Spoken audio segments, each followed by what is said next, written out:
Okay, good morning, guys. Miss Plum here. Today you are going to do your first note-taking lesson in this government class. You need to get your materials first. You need your textbook. It looks like this. It's on the file cabinet in the corner of the room. Don't worry if you are at home watching this. I have included the readings on the slides, so it might be a little difficult to read them, but they'll be there. You also need something to write with. Remember, if you're borrowing a pencil, please give me something in return so that I can make sure you don't get out of the room with the pencils and that I don't go broke. The last thing you need is this number 4 assignment. It is a worksheet. Looks like this. And if you'll notice, it says on up here, Chapter 1, Section 1, Principles of Government, but note-taking skills. You're going to get several pages that look like this that have the note-taking skills on it. So next time you get it, it's going to be Chapter 1, Section 2, then Chapter 1, Section 3. Notice how I've typed a lot of stuff already on here for you. As we go through this process, just know that I'm going to wean you off of this. Just like a baby learning how to drink out of a bottle or teeth or ride a bike or something. I'm going to slowly take off the training wheels, and by the end of this, you're going to be doing all your own notes. You're going to know how to set up your notes. It's going to be fantastic. Okay, moving on. Okay. Let us look at our paper here. Yours is not color-coded. Mine is because it's beautiful, and apparently I love rainbow colors. Okay, look at this first column. Your yellow column. It says page number 5, 6, 7, 8. Remember, this is page 5 through 11 in our book that we're working with today. This just is going to keep you in line. You will know that you need 2 words from page 5. You'll know that you need 2 words from page 6. You'll know that etc. Or no, 1, 2, 3, 4, 5 words from page 6, etc. Next column, that blue column right there, that is our main ideas column. This is where you're going to write in order the subheadings, the big red headings, the little blue headings, the little vocabulary words, the blue vocabulary words, the black bold words, all those things that stand out in the text you're going to list before you read. You're just going to skim and list. Then, our third column, your details. This column is where you're going to go back. After you've listed all of your blue column, front and back of the page, you're going to go back and you're going to read the section. As you read, you're going to fill in your information. What is the state? What does that mean? What is Aristotle? What does that mean? And use your own words. If you use your own words, you don't have to write as much and you will retain the information more. Last column, our red column. You may think, what does your questions, comments mean? This is where I'm wanting you to get out of the book. Meaning, yes, the words are on the page, and yes, those are words that you might need to know for a test, but I want you to be able to think outside of the box. So say that you read something and it only says like 2 things about Aristotle. Say one of those things is interesting. It says it says an interesting story about him. You want to know more about that story. You could write over here, I want to know more about that story, so that later you can go look it up or something. I want you to think outside of the box as you get this information. And what I want is on the front and the back of this paper, if you could please put 2 or 3 questions or comments at least. Write some things you think are interesting, maybe something you didn't know before, anything. Just put those in this column here.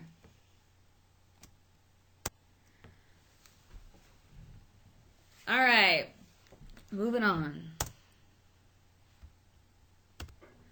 Okay, the first thing you're going to do is we're going to prepare your chart. We're not filling in the details yet. You're not doing all that. You're just going to go to the second column, the main ideas column. And I want you to pretend that this column is blank. What I've told you is that in this column, the main ideas column, you're going to go through and you're going to put your headings. For example, the first one, you see, it says you need 2 from page 5. Here's page 5. We need 2. So our first heading that we see, not this up here, go down here. The first heading we see is the state. So I'm going to write the state right there, okay? Do not go to this column yet. Stick in this column.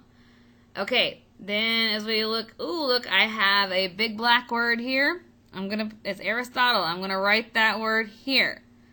Then I look, oh, we're going on to page 6. Let's see what we have on page 6.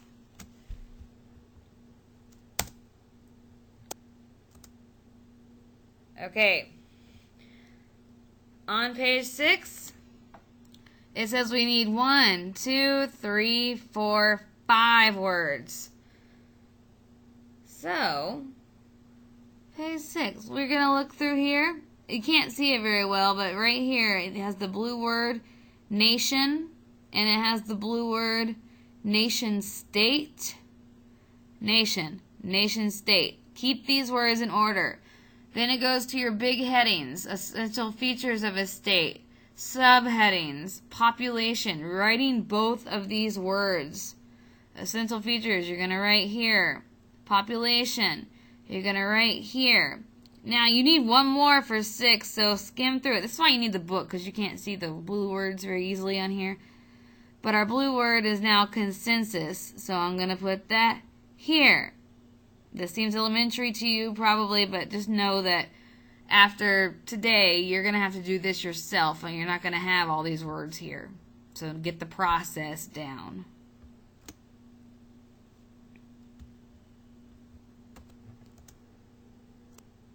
Okay.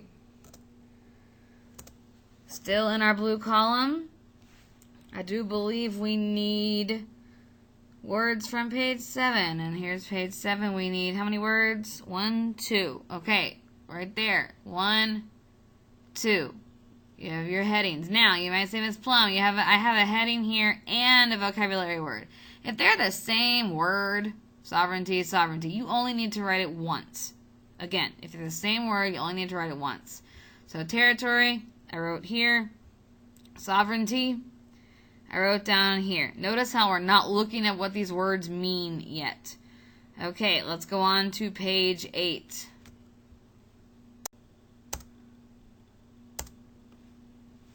All right.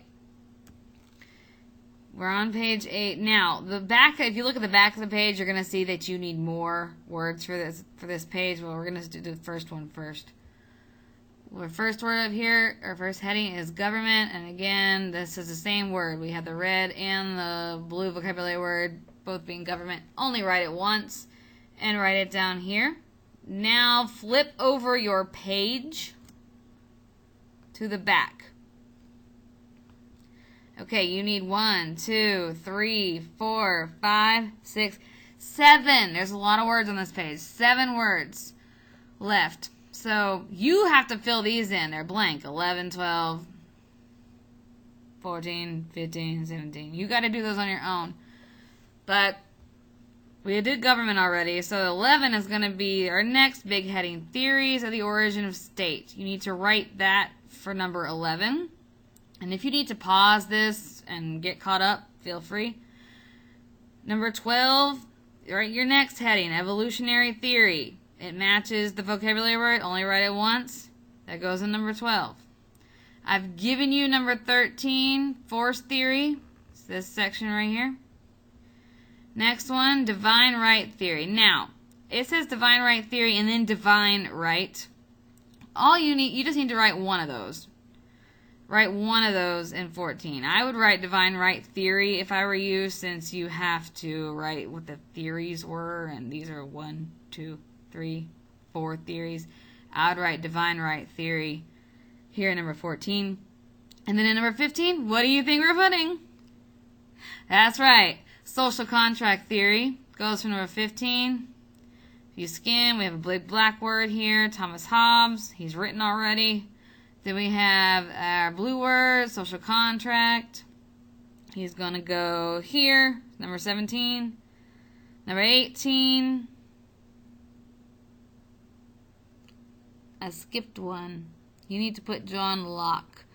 You can squeeze John Locke in here with number 17 if you would like. If you'd want to skip it, that's okay too. Okay, we're going to go on to the next page, page 9. All right. Okay. Page 9. We're still filling in our blue column. We need 1, 2 words from page 9. We've already got the purposes of government, which is here. Already got that. If you skim, there's no black words and no blue words. Okay, here's a red word, maintaining social order. So I'm going to write that right here, number 19. You skim, there's not any more bold words. Don't look at this down here yet. It's just an inset. It's not part of the actual reading. Continue. Okay. By the time you should have the hang of this by now. Still working with that blue column. Okay. Let's skim. I don't see any black. I don't see any blue. Okay, here we go. A red one. Providing public services. That's going to go here in number 20. Okay. I don't see any blue. I don't see any black. Ooh, another red. Providing national security. That one is going to go here. And we only have one left. It's on page 11, so let's go one more page over. Okay.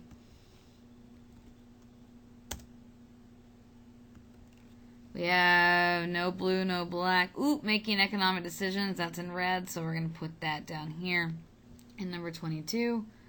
And then I don't see any other blue or black words. This caption is in black, but it's just a caption for the picture. That doesn't count. No blue, no black, no blue. Okay. At this point, your whole blue column, this whole blue column on the front and the back should be full. It should be written in. If you have not done it yet and you've just been listening and watching, pause right now and go back and fill in this blue column on both sides, because it is no point in going on to the green column if you don't have this blue column. So if you're not done with that yet, pause it and I'll see you in a few minutes. Okay, for those of you who are done with our main ideas, you should have all this full. We are moving on to our details, where you actually get to read now. Okay, now, at this point, I'm going to read it out loud. You don't have to listen to all of it. Just listen to the first parts of it. Maybe do the first 5 with me, and then if you get the hang of it, you can continue on. But I'm going to do the whole thing, just in case you do want to hear the whole thing read aloud. So, let's go. And as we read, when you see these words, stop, and then you're going to write something here about it. Whatever is important about it. Okay, so let's read together. In 1972, for the first time, many 18-year-olds were allowed to vote. Perhaps waiting in line to vote allowed time for reflection. Why am I doing this? Will it make a difference? Is government really necessary? What does government have to do with my life? While most of us realize the government is necessary, people have asked basic questions about the institution of government for centuries. What is the proper function of government? What form of government serves best? Where or why did government originate? Many scholars have written much about these issues, and this text will help answer some of these basic questions. So this purpose of this part right here, it didn't have any of our words, but it introduces us to some questions that we're going to have answered. So it's like a preview. What is the proper function of government? What form of government is best? Where did it originate? Etc. Okay, moving on. The state. Whoop!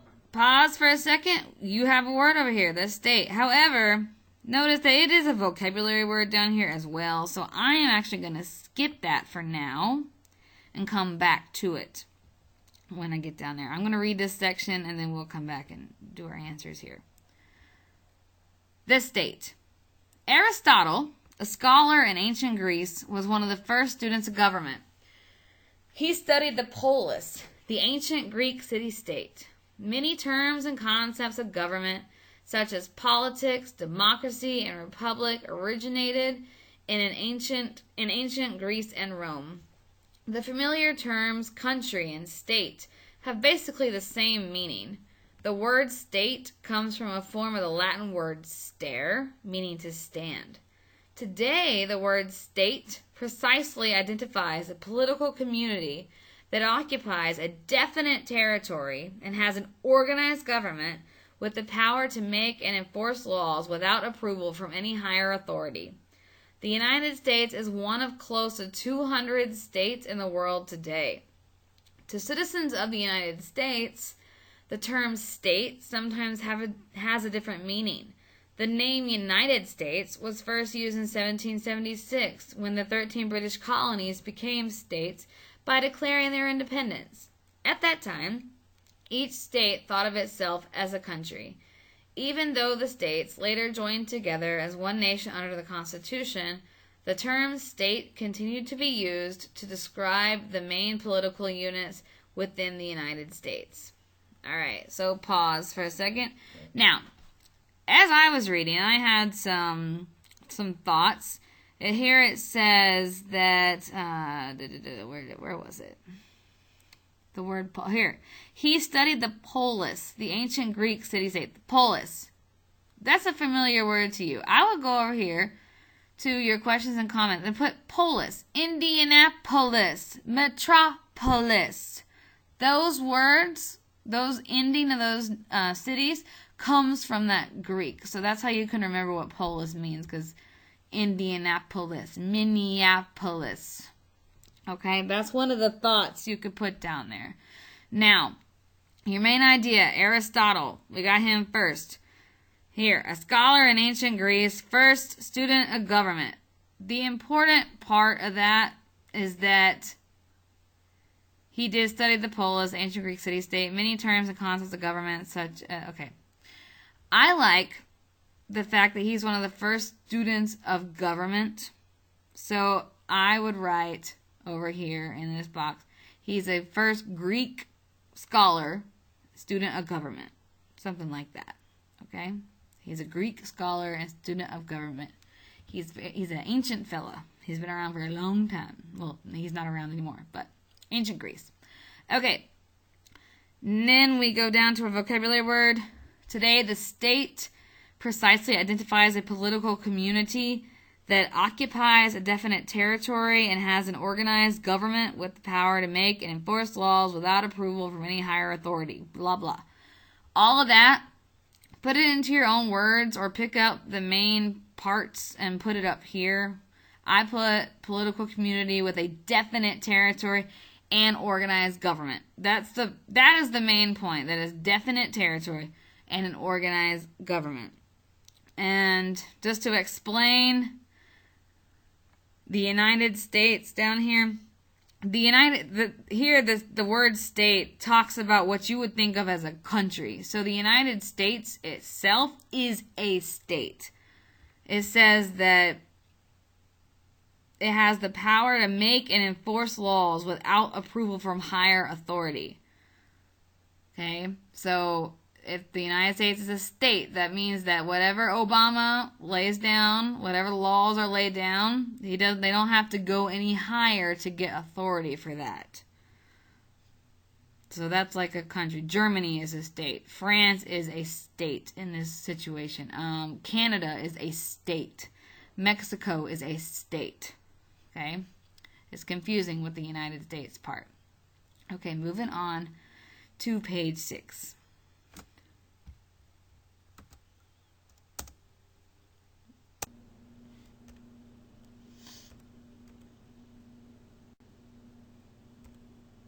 Okay, sorry about that. So, sovereignty down here. Sovereignty. The key characteristic of a state is its sovereignty. Political sovereignty means that the state has supreme and absolute authority within its territorial boundaries. I would write that sentence in your own words with the blue word right here. Because, it's one of the official features of a state. Political sovereignty means that the state has supreme absolute authority within its territorial boundaries. So, right there. And that sentence basically means, if you've ever heard what happens in Vegas stays in Vegas. That means whatever happens in Vegas. Okay, that's a terrible example. Let's act like I didn't say that. State has supreme and absolute authority within its territorial boundaries. You live in America. The Supreme Court, the Constitution, that is your supreme and absolute authority within American boundaries. That's what that means. Sovereignty, sovereign. A king is sovereign, ruling over all. That's where that word comes from. It has complete independence and complete power to make laws, shape foreign policy, and determine its own course of action. In theory, at least, no state has the right to interfere with the internal affairs of another state. Because every state is considered sovereign, every state is equal with respect to legal rights and duties, at least in theory. In practice, of course, states with great economic strength and military capabilities have more power than other states. So America, we have a large economy, a strong economy. We have a large military. We might have a better military. Our state of America might have a better military than, example, the state of Brazil down here. Okay? Moving on. Make sure you have written sovereignty in.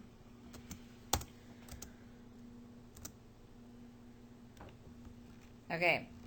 We have one more essential feature of a state to do. We did population, we did territory, we did sovereignty, now we have government. So let's read. Government. Every state has some form of government. Government is the institution through which the state maintains, get this, social order, provides public services, and enforces decisions that are binding on all people living within the state. That's what the government does. I would write this sentence in your own words down here in this box. Okay. Now you need to turn your paper over. Oh, before you move on, make sure you have some questions and comments written down here. Give me 2 to 3. Okay, you're on the back of your page now. Now, notice that I have made these are blank. They should have been filled in by now. This is where you guys are going to start doing it on your own. Okay? I'll read to you just in case you just want to close your eyes and listen. But you need to be filling this stuff in on your own. Okay. Theories of the origin of the state. That's going to go here. That should be there already. And we have how many theories? 1, 2, 3, 4. 1, 2, 3, 4. Okay. How did the state or government come to be? No one knows precisely how or why people created the earliest governments. Many scholars have constructed theories that attempt to explain the origin of the state. Before you go on, for your theories of the origin of the state for number 11 or 12, I think it's 12 or 11, wherever you had it, make sure that you go ahead and write your 4 kinds. Just write evolutionary force, divine right, social contract. Write that in the box where you have theories of the origin of the state. Okay. Evolutionary theory. Some scholars believe that the state evolved from the family. This is the basis of the evolutionary theory of government origin. The head of the primitive family, primitive means old, like the first families, ancient, long time ago. The head of the primitive family was the authority that served as government. An extended family might include hundreds of people. Abraham's descendants in the Old Testament of the Bible are an example of the emergence of this kind of rule. Gradually, the large extended family needed more organization. So it's saying that because the way families grew or evolved, evolution, that's why governments had to be created. Because of the way families evolved. So you could put that over here. Okay, moving on. Force theory. Force theory. In the earliest civilizations, people worked together to build walled cities, control floods, and construct buildings for worship. They also cooperated in other ways. Leaders issued decrees, and soldiers went to war to protect their city. Some scholars believe that the state was born of force. The force theory says the government emerged when all the people of an area were brought under the authority of one person or group. So you can just write this last 3 lines in your own words there for this. The force theory. That one person just came and said, all right, this is how it's going to be. We're going to build walls, and that's it. Okay, divine right theory. This is going to be next here.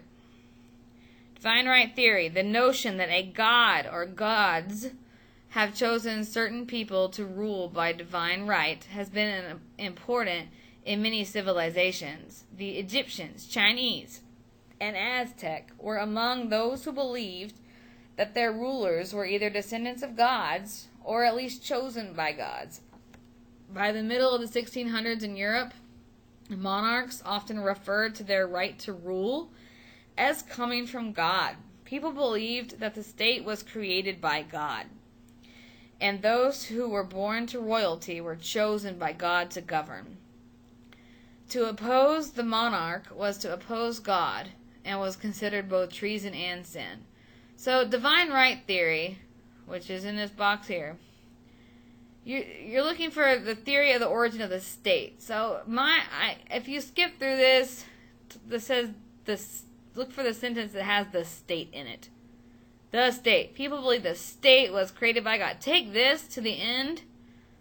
These last 4 or 5 lines. Put those in your own words. And that will suffice for divine right theory down here. Social contract theory. And remember, be writing your questions and your comments over here. Social contract theory. Beginning in the 1600s, Europeans challenged the rule of sovereigns who ruled by divine right. They were often supported by the writings of philosophers who believed that the origin of the state was in a social contract. Thomas Hobbes in England was one of the first to theorize on the social contract. He wrote that in a state of nature, no government existed. Without an authority to protect people from one another, life was nasty, brutish, short. By contract, people surrendered to the state the power needed to maintain order. The state, in turn, agreed to protect its citizens. Hobbes believed that people did not have the right to break this agreement. John Locke took the social contract a step further. In 1688, the British Parliament forced King James out of office and invited William and Mary of Orange to rule. Locke defended Parliament's overthrow of the king. He wrote that people were naturally endowed with the right to life, liberty, and property. To preserve their rights, they willingly contracted to give power to a governing authority. When government failed to preserve the rights of the people had the right to break the contract. Nearly a century later, the American colonies revolted against King George III. In declaring their independence, they cited the political philosophy of natural rights that Locke had written. Okay, so this has a few things in it. First, okay, right here should be social contract theory. Okay. And there you can write, here's your word here, social contract. And he wrote that in a state of nature, no government existed without an authority, blah, blah. Put this part in your own words, this paragraph right here, for this part. And then Thomas Hobbes, he's here. You can just put, he was the one that had the idea of the social contract. Okay? If you want to put John Locke in there too, that'd be fantastic to know that John Locke furthered this idea. And for the Revolutionary War, which you learned about in 8th grade, the reason that the reason that the colonists were able to break away was because they were on a social contract, and the government broke that social contract. And it says that when the government fails to preserve the rights of the people can break the contract, and then they can pull away. So that helped us get our freedom that we have now. This is probably the one that applies most to our American government. All right. Moving on to page 9. And we're getting there. This is taking a long time because I am reading through it and I'm talking about it a little bit, but like I said earlier, if you're to a point where you just want to stop listening to this and you can try it on your own, I know some of you read faster than I talk, by all means, go ahead and do that. I'm not holding you back. All right, we're almost done though. Purposes of the government. Okay, it's down here already. What are the purposes? Today, government serves several major purposes. This is what you're going to want to write in this box right here. The list of things. To maintain social order. Write that in the box. To provide public services. Write that in the box. To provide for national security and a common defense. And, write that in the box, to provide for and control the economic system. So this is what you should have in that box down here. Moving on. In carrying out these tasks, governments must make decisions that are binding on all citizens of the state. Government has the authority to require all individuals to obey these decisions and the power to punish those who do not obey them. The decisions of government are authoritative. That is, they can be enforced upon all of society. Governments derive their authority from two sources. Their legitimacy, which means their realness, and their ability to use coercive force. Legitimacy means the willingness of citizens to obey the government. In democratic countries, like America, legitimacy is based on the consent of the people. Americans understand that if their elected officials fail to respond to the interests of the people, they can be voted out of office. Therefore, the people entrust their government with power. So this sentence right here, Americans understand if their elected officials fail to respond, they can vote them out of office. This is why we have elections. This is why a president is not a president for 8 years or 10 years or 20 years. That's why it's only 4 years. That's why your House of Representatives, it's only for 2 years at a time. Because you can evaluate if they've done a good job and then you can decide to vote for them or not. And you can put somebody in if you don't like them. That's something we have in America. Whereas like in other countries, people stay in office for a long, long time. Even if they're corrupt and evil, they can stay in for a long time. Until they're forced out by somebody else. Coercive force, the second source of government authority, derives from the police, judicial, and military institutions of government.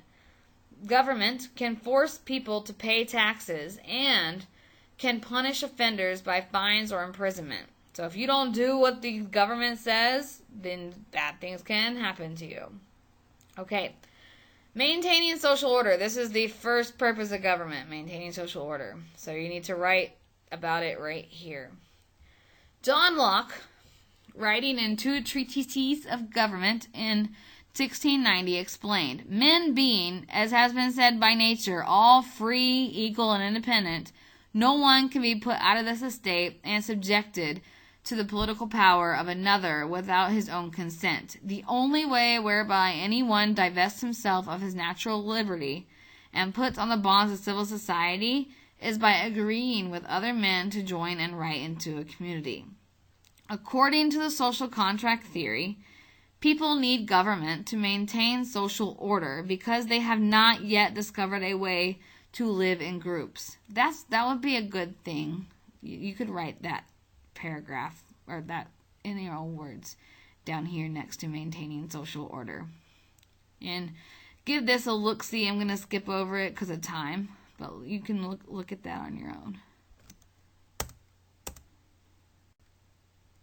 Oh, with groups without conflict. Okay. There are many sources of conflict in any group. Two people may argue over the boundary line between their properties.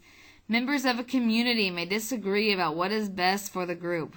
In any group, some members may try to take unfair advantage of others. Conflict seems to be an inescapable part of life. Governments provide ways of resolving conflicts among group members. You could put that down here. Maintaining social order. Governments have the power to make and enforce laws. Governments can require people to do things they might not do voluntarily, such as pay taxes or serve in the army. Governments also provide structures, such as courts, to help people resolve disagreements in an orderly manner. Without government, civilized life would not be possible. Government controls and contains conflict between people by placing limits on what individuals are permitted to do. Government provides a group with law and order. An effective government allows citizens to plan for the future, get an education, raise a family, and live orderly lives. Okay, at this point, I want you to think about the movie The Purge. There's one called The Purge: Anarchy. And the Purge is when there's 12 hours, one night every year in this fictional country where there's no more government. You know, it's anarchy. You can do whatever you want. You can murder and you don't get caught. That's what this means. Government keeps that from happening. It keeps you generally safe. I understand that there are situations where people do get murdered, but if there were no consequences, there would be a lot more murders. So it helps keep things under control, but again, nothing is perfect. Okay. Providing public services needs to be here. Abraham Lincoln identified one purpose of government. The legitimate object of government is to do for a community of people whatever they need to do, but cannot do it all, or cannot so well do for themselves in their separate and individual capacities. But in all that people can individually do for themselves, government ought not to interfere. One of the important purposes of government is to provide essential services that make community life possible and promote the general welfare. Governments undertake projects such as building sewer systems that individuals could not or would not do on their own. So think about this. The government gives you the ability to use a toilet and to not have to take out your own bucket of whatever came out of your body. Whatever comes out of your body goes into a nice little sewer system that is built by the government, and they take it away. So without the government, you would be taking out your own sewage. Think about that for a minute. Ew. Governments also provide an essential service by making and enforcing laws that promote public health and safety. Government inspectors check meat and produce to prevent. Government inspectors check meat and produce, which is like vegetables and stuff, to prevent the sale of spoiled food. State legislatures pass laws that require people to pass a driving test. So the driving test, that's government mandated. If you didn't have a driving test, maybe 8-year-olds will be driving around and wrecking cars. If you did not have inspectors, you might have spoiled food, you might be getting sick. And just fun fact, the Meat Inspection Act of 1906, which is only about 100 years old, that's only been in place for 100 years. So the government added that in the 1900s. the government is constantly, or should constantly be improving and being flexible to society at the time. Okay, so you should have something here, providing public services. Maybe you could list off one thing from each paragraph that the government provides. Okay, providing national security. Down here, we're almost done. I keep saying that, don't I? A third task of government is to protect the people against attack by other states or from threats such as terrorism. Protecting its national security is a major concern of each sovereign state. In today's world of nuclear weapons, spy satellites, international terrorists, and huge armies, the job of providing for the defense and security of the state is complex. In addition to protecting the nation from attack, government handles normal relations with other nations. The United States Constitution gives our national government a monopoly over our nation's dealings with foreign countries. Thus, our national government has the exclusive power to make treaties with other nations. Government helps to provide economic security by enacting, and we'll get there in a minute, but before we go over there, providing national security. This is FBI, CIA, that kind of thing. Helps with terrorism. Yes, there have been a few terrorist attacks, but there would have been a lot more terrorist attacks had they not been prevented or caught before they happened by our national security, which is provided by our government. So our safety from terrorists is one thing that we get. So make sure you have something done here about that. And I'll be continuing. Yay, last page. All right. Trade agreements with other countries. Some state governments maintain informal relations with foreign governments for trade and cultural purposes. The national government, however, has the power to limit those arrangements. Okay, last one should be making economic decisions. That is the last purpose of government. So put that here, or it should be there already. Let's write something here as we read. Nations vary greatly in their ability to provide their citizens with economic opportunities or resources. No country provides its citizens with everything they need or desire. Even in a wealthy country like the United States, many people are poorly clothed, housed, and fed. The problem of scarcity is far greater in many other nations around the world. Material scarcity is often the cause of conflict in society. Countries in which the gap between rich and poor is great may experience civil unrest. Historically, this has been the primary cause of several full-blown revolutions. For this reason, governments often use their power to reduce the cause of such conflict by intervening in the economic system. Now, here, the key word is reduce. If it says here, countries in which the gap between rich and poor is great experience civil unrest. Yes, I know that in America there is a top percentage of people who have more money than all of the poverty folks put together. Yes, I understand there are disparities between rich and poor and middle class even in America. And we don't have a lot of civil unrest. But if you go to other countries, like Venezuela, countries in Africa, where it is a starker difference. There's a much bigger gap than we have in America. That's where you have those civil wars. And that's where it's dangerous to travel because of those civil wars. So the situation is not perfect in America by any means, but it's better than the situations in other countries. Some other countries. Okay. Governments do not intervene only in domestic. Domestic means within the country rather than international. It's the opposite of international. Governments do not intervene only in domestic crises. They may intervene in the economic affairs of another nation. For example, after World War II, the United States aided nations in which it believed economic conditions might foster communist revolutions. So, after, as you should know from U.S. history class, World War II, Europe was ravaged. Europe needed a lot of money, and we gave them money to get on their feet again, rather than them taking money from another more corrupt country that was non-democratic. We helped them because we didn't want them to be communist. We wanted them to be democratic like us. Okay, so that's us getting involved, not in our own country, but elsewhere.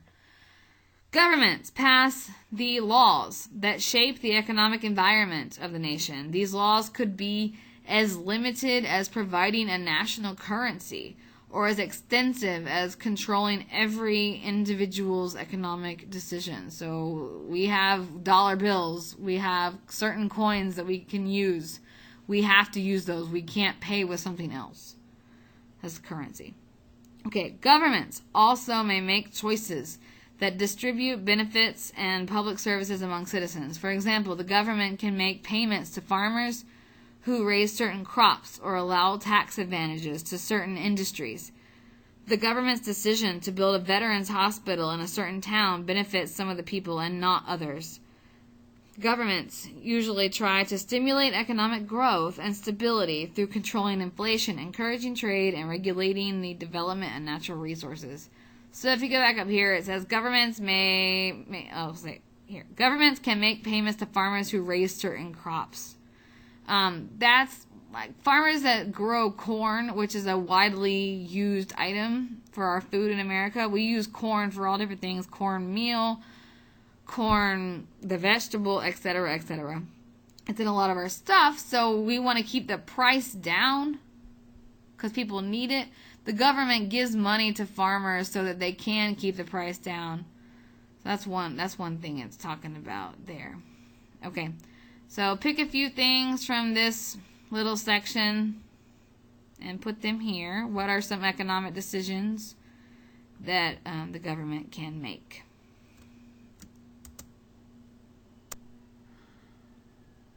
Okay, so if you've finished, which you should have, you turn it into me. That means that all of this is full, okay? This main ideas column, details column, all of this is full. And then don't forget that you need to have your questions and comments, 2 or 3 on this page, 2 or 3 on this page. When you finish, turn it in. Thank you. And have a wonderful day. Bye-bye.